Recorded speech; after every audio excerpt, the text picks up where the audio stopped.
Voici les unes des journaux parus à Kinshasa. Chute de Goma, la manchette cite la MONUSCO qui dit n'être pas seul responsable. Le potentiel, lui, saisit l'opportunité pour relater les origines des conflits au Rwanda et dans les Grands Lacs. Enfin, le Phare raconte le récit pathétique de son journaliste arrêté, tabassé puis relâché lors de la manifestation d'étudiants à l'UNIKIN. C'est tout pour les unes et maintenant, la revue de presse. S'il y a une initiative qu'aurait pu prendre Yoweri Kaguta Museveni et Paul Kagame qui donne subitement l'impression de se préoccuper du sort du peuple congolais, c'était de demander au mouvement du 23 mars de quitter les territoires de la RDC à partir des Rutshuru ou Bunagana. Le confrère prévient que ce qui serait prêt à adhérer à l'idée que les ténors des régimes de Kampala et Kigali seraient mécontents des conquêtes militaires de la bande à Sultani Makenga, que ça sera une grosse méprise.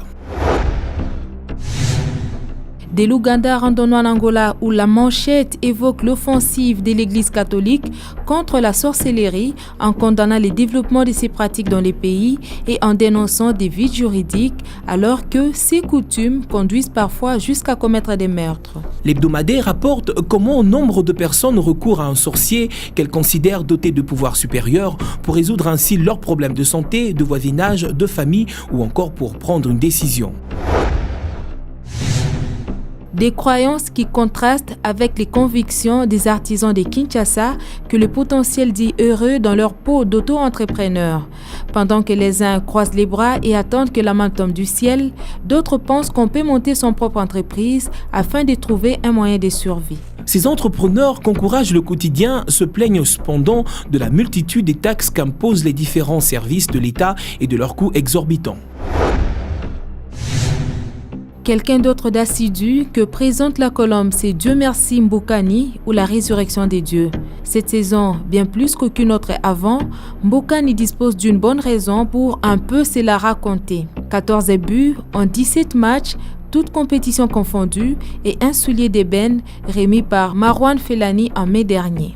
L'hebdomadaire ajoute que le bonhomme prend désormais de petits déjeuners, ce qu'il ne faisait jamais avant et ne sèche plus les entraînements.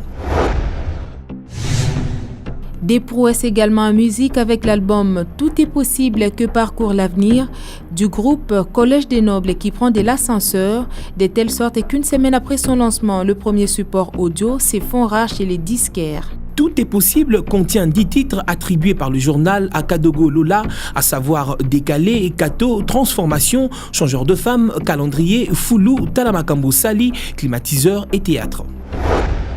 C'est la fin de ce journal des journaux. Mesdames, Messieurs, merci de nous avoir choisis pour vous informer. L'actualité continue sur www.bonne-tv.com.